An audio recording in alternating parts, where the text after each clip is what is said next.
контр гэж ярина одоо сөрөг тоглоог бас ариун бол самжилттай хийж байгаа. За энэ гарын цохилтууд бол тун одоо хэмжилттэй ирж байгаа харж байна. Яар дугаар яаж үгэн цохил шулуун цохил. За энэ л онцлог байгаа. Ингээ барьж аваад одоо өвдгөж болж идэг, барьж аваад шидэж болж идэг. Ийм одоо их онцлогтой юм төрөл. Тэгээ энэ одоо цодолтгоос гадна нэ барьж аваад өвдгөлдөг, доктордог, шиддэг болохоор энэ бие одоо ерөнхий хүч, бие одоо хүчний бэлтгэл их шаардж идэг. Тэгээ эн чинь ноцолдоод барилдаад ирэхээр бас ер нь энэ зодолтгоосоо илүү их төвчээр илүү одоо 2 дахин одоо кикбоксосоо илүү 2 дахин илүү тийм одоо ирч хүч шаарддаг гэж ингэж үздэг. За ингээ одоо тулааны одоо 3 дугаар үе эхлэх гэж байна. За би энд одоо Хөх булангийн тамирч Ариун болдог танилцуулъя. 1989 онд төрсөн. За 2005 оноос хойш Мишель кикбокс төвд хичээлж байгаа. За одоо бол Leopards одоо клубын тамирчин. За 2007 оны кикбоксing залуучуудын Монгол улсын аварга. За EM1 Grand Prix тулааны аварга. За 2007 онд Макао зохиосон Азийн танкны 2 дугаар наадмаас хүрэл медальтай ийм тамирчин байна. За энэ зөвхөн бүхний харж амар төвшин байгаа. Ерөөсөө энэ кикбокс, ялангуяа мотобоксер хичээлээд 10 сар болж байгаа. 1991 онд төрсэн. 2009 оноос хойш одоо Мишель кикбокс төвд хичээлж байгаа. За 2009 оны 7 дугаар сард Вьетнам улсад одоо зохиогдсон Азийн танхимын наадмын эрх олох тэмцээний хүрэл медальтай. За Азийн тулааны спорт анх дугаар наадамд одоо Вьетнамын тамирчин Бутан төрөлдөд ялалт байгуулсан.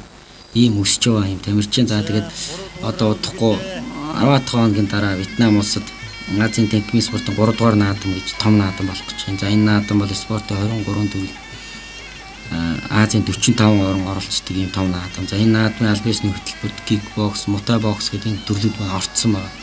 Тэгээ одоо энэ амар төвшин маань энэ одоо наадамд бас мотобокс төрөлд оролцохоор ингэж одоо бэлтгэл одоо хандсан байгаа. За гэвч одоо энэ тамирчин оролцохын зардал санхүүгийн асуудал одоо шийдэх тун хэцүү байгаа. Бид нэлээд хэд хэдэн газар санал тавьсан боловч боломжгүй гэсэн хариулт авсан. За одоогоор бол одоо энэ тамирчдын одоо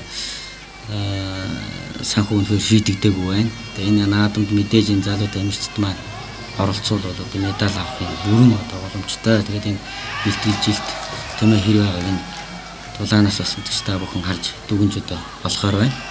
За энэ ариун болдын тоглолт одоо сэргээд ирлээ 3 дугаар үедээ сая бол баруун гарын одоо шулуун цогт тун одоо хүчтэй хийж байна. За тэгээд одоо мотобокс бол одоо маш их одоо дэвчийг шаарддаг. Ингээл одоо хоёрын зайд одоо барьж аваад одоо өвдөг тохоо тэгээд одоо гарын одоо тогтворсон хөдөлгөөн хүзүүг одоо доошо тонгоолгох гэдэг ингээл маш одоо олон янзын хөлбөрүүдийг хийдэг юм. За ингээд тонгоож явахдаа өвдгөж болж идэг. Дээрээс нь өсрөө тохоолдож болж идэг ийм төрлүүд байгаа. За энэ сая завсарлагаа бол энэ цохилт авсныг хараагүй өнгөрчөөгүй шүүгч. Миний тэгжлээ гидсэндээ цохилт авсан харагдсан. Тэгээд мэдээж одоо энэ хөндлөнгөөс сууж байгаа одоо миний би мэдээж ирингэнд гараад шүүж байгаа хүний нүд хоёр ондоолтой энэ ойрхоноос харж байгаа мэдээж харж шүүж байгаа. За урдгарын тэгэл за сая тун өрсөлдөөнтэй энэ тэнцүү өрсөлдөж байна. Ариун бол гараараа оновчтой цохилт хийж байгаа бол энэ амар төвшингийн хөлийн одоо тоглоомнууд өрсөлдөгч ницаасан мохоосон ийм одоо тоглолтууд болж байна.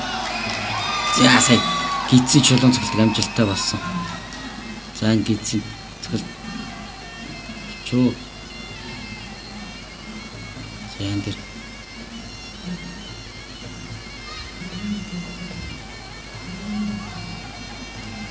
яа тулааныг үргэлжлүүлэхээр шийдсэн байна.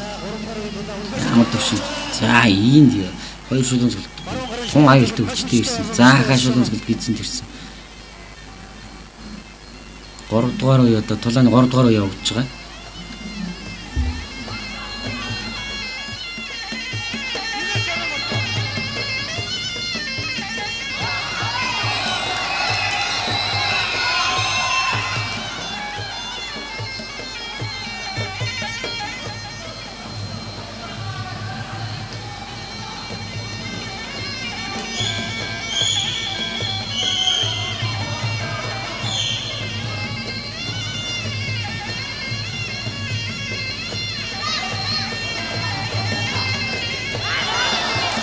За хөлөг оноштой болсон. За утас зөвхөн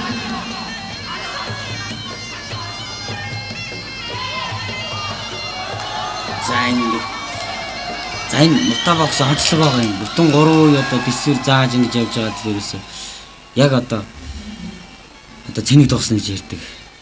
Хүнээс их төвчөө шаардж идэг гэж маш хүчтэй одоо хамгаалтгүй н олон хөлийн гарын зөвхөлтүүдийг дисч гарна гэдэг бас хэцүү. Тэгээ үнэхээр одоо төвчээр гаргаж 3 яриан бол өрсөлдлөө. Загивч одоо тулааны 4-р үед ямар ч одоо өрсөлдөх чадваргүй болж одоо техникийн ил даваа байдлаар амар төвшин маань энэ одоо ялт байгууллаа.